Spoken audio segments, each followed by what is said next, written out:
Erasmus+. Letenka do sveta zážitkov, kamarátstiev a chaosu, ktorý stojí za to.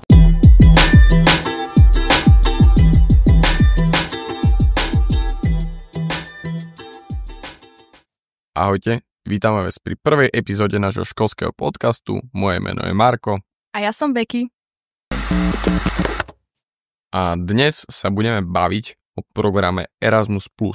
Teda, aké je to vycestovať do sveta, a budeme počuť zážitky priamo od našich spolužiakov. Rôznych odborov, od ekonomov cez hotelovku, kuchárov až po cestovný ruch. Tak poďme na to. Povedzte nám, kto ste, čo študujete a kde ste boli na Erasme. Ahojte, volám sa René Rusňák, študujem odbor poradenstvo vo výžive a bol som na Erasme v Portugalsku v meste Montijo. Ahojte, volám sa Kristián Kaplár, študujem ekonomické líceum a na Erasme som bol v Portugalsku. Ahojte, volám sa Miriam Drbišaková, študujem odbor cestovný ruch a bola som na Erasme v Česku.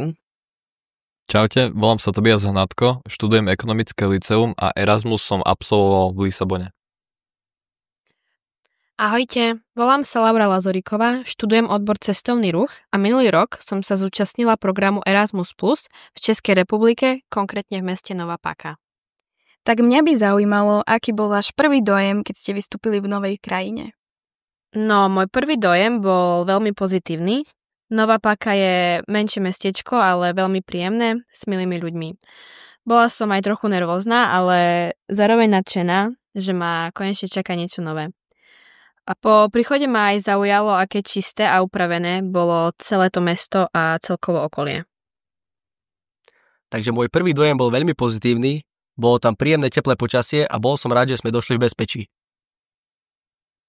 Fúha, tak prvé, čo som si všimol, bola asi klíma. Tá klíma bola pomerne odlišná ako na Slovensku a rozprával som sa s jedným okolo idúcim a povedal mi, že oni tam nemajú minusové teploty.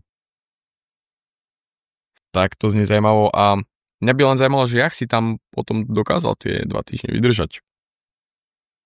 Bolo to ťažké, lebo tie teploty siahali až do 34 stupňov a pracovať v takom počasí to není vôbec príjemné a keď ešte nemáš klimu k tomu, tak je to otras. Fúha, tak to by som asi nezvládla. Úplný rešpekt. A Miriam, aké boli tvoje pocity?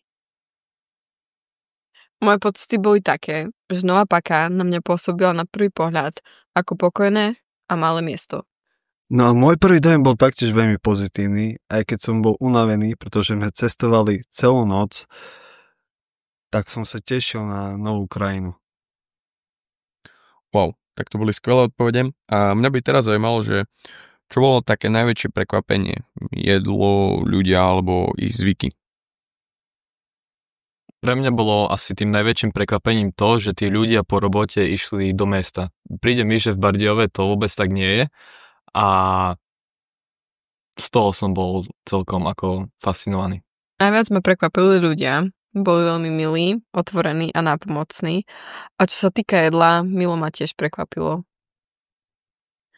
Za mňa najviac prekvapivé bolo, akí boli Češi otvorení a priateľskí. V jedle sme mali veľa podobností, ale najviac, čo ma prekvapilo, bolo asi, že oni jedávajú aj omáčky s knedou, aj kľudne na obed, aj na večeru. A tiež som si všimla, že si viac vážia také tradície a celkovo miestne pamiatky. No ja som bol veľmi prekvapený zo zaujímavého zápachu, ktorý sa niesol celým mestom a potom neskôr som sa dozvedel, že to bolo vlastne kvôli tomu, že každých 12 hodín tam bol odliv. Najväčším prekvapením pre mňa boli ľudia. Či to boli ľudia v práci, alebo v reštaurácii, alebo len náhodní ľudia na ulici, tak boli proste príjemní a komunikatívni, ale hlavne priateľskí. Aj keď som sa nevedel s niektorými dorozumieť, pretože nevedeli po anglicky, aj tak boli milí a usmievaví. No a ako si vedel, že sú priateľskí, keď si sa s nimi nevedel dorozumieť? Vieš čo, na to slova netreba. Stačia gesta.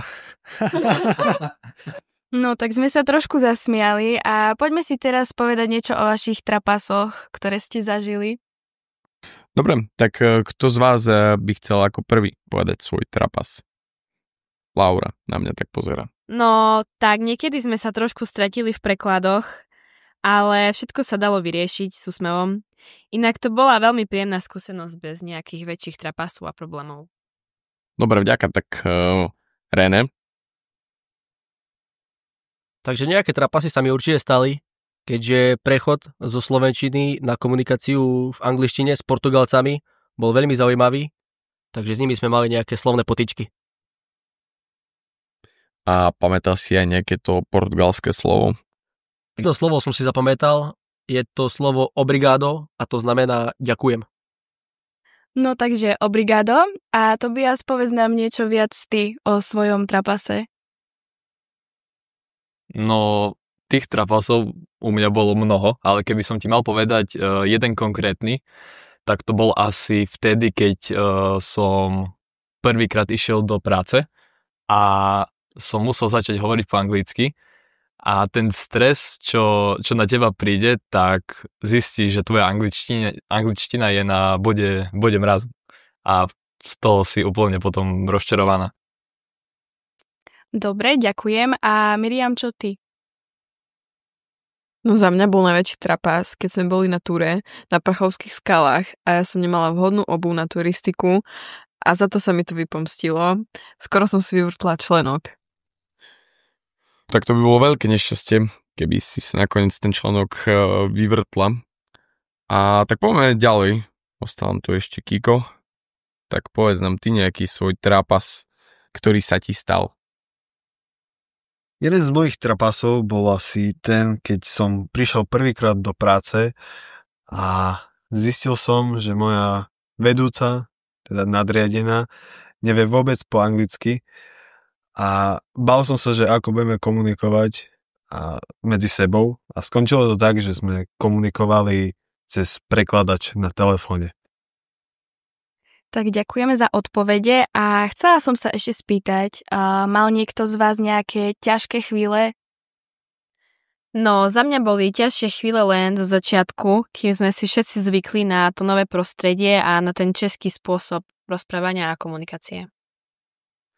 Za mňa to bol presný opak. Za mňa najťažšia chvíľa bol odchod, ten posledný deň, kedy sme sa museli rozlúčiť s našim ubytovaním, ale aj v práci s kolegami a celkovo s Portugalskom. Pokračujeme ďalej. Erasmus Plus očami našich žiakov. Dobre, ďakujeme. Tak poďme teraz na nejaké príjemnejšie veci. Skúste nám povedať nejaké skvelé alebo dobré zážitky, ktoré ste na vašom Erasme zažili. Kiko? Konkrétny zážitok ti asi nepoviem, pretože každý deň počas tých 2 týždňov bol zaujímavý. Takže každý deň bol pre mňa nový a nový zážitok, na ktorý nikdy nezabudnem. Takže tých najlepších zážitkov tam je veľa, ale niektoré z nich bohužiaľ nie sú publikovateľné. To je škoda. Takže vám poviem nejaký taký, čo sa stal. A to bolo, keď sme boli na najzápadnejšom bode Európy, ktorý sa volal Cabo da Roca. A bolo tam pomerne veľa ľudí, okolo 100 alebo 200. A môj kamarát Tobias sa s jeho spolužiačkou rozhodli zinscenovať scénku, že ju vlastne požiadal o ruku. A keď povedala áno, tak celý západný bod Európy nám tlieskal. Bolo to podľa mňa veľmi romantické a boli tam dobré herecké výkony. No, ja som bol ten ženich a ešte keby som mal doplniť jedného, tak potom sme sa išli ešte kúpať do Atlantiku a tie vlny a tie zažitky s kamarátmi, to bolo to fakt super. No, tak gratulujem. Mňa by len zaujímalo, či ste ešte doteraz spolu. No, sme spolu, ale je to len spolužiacky vzťah. Nič viac.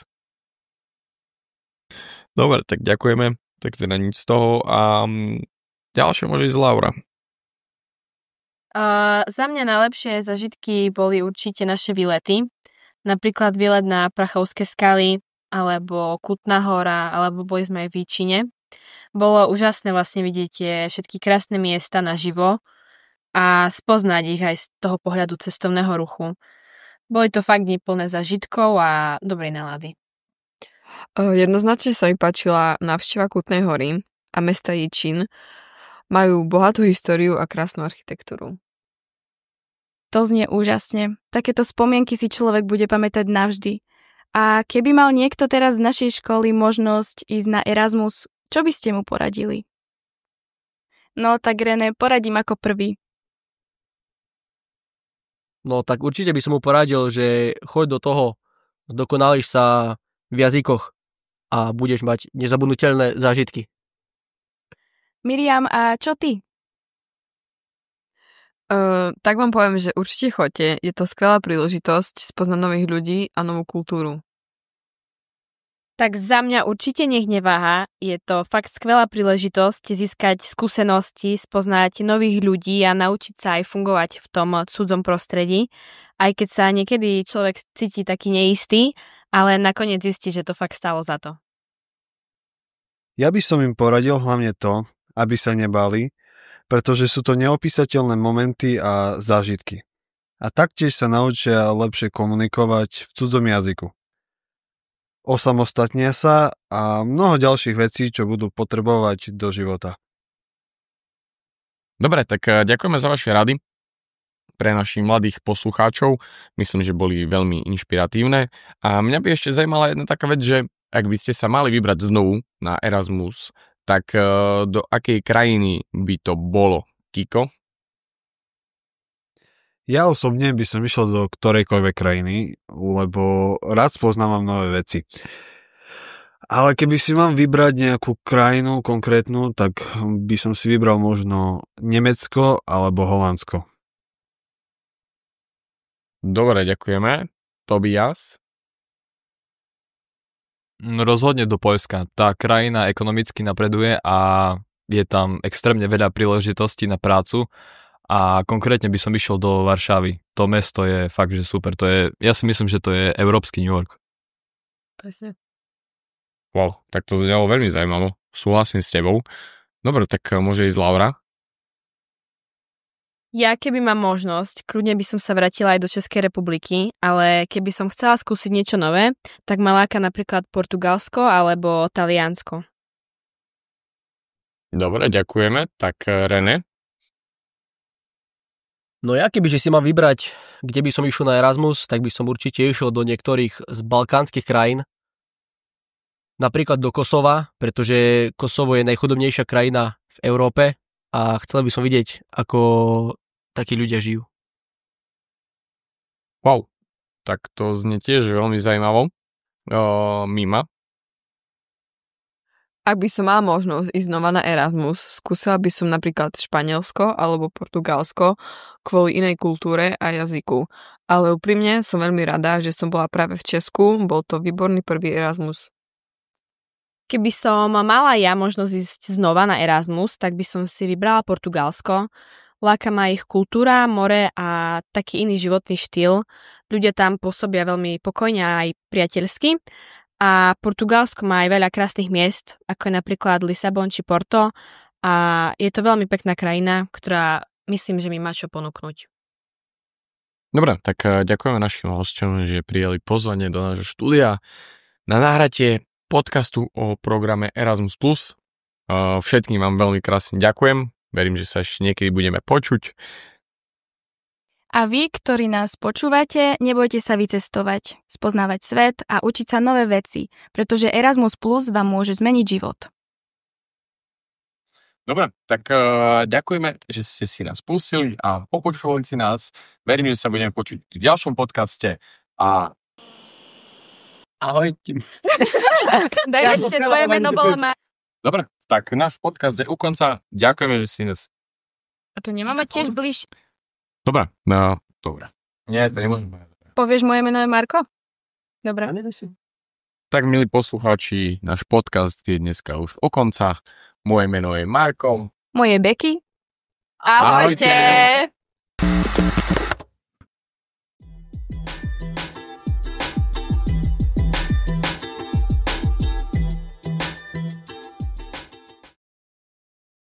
Made by Show Up Team.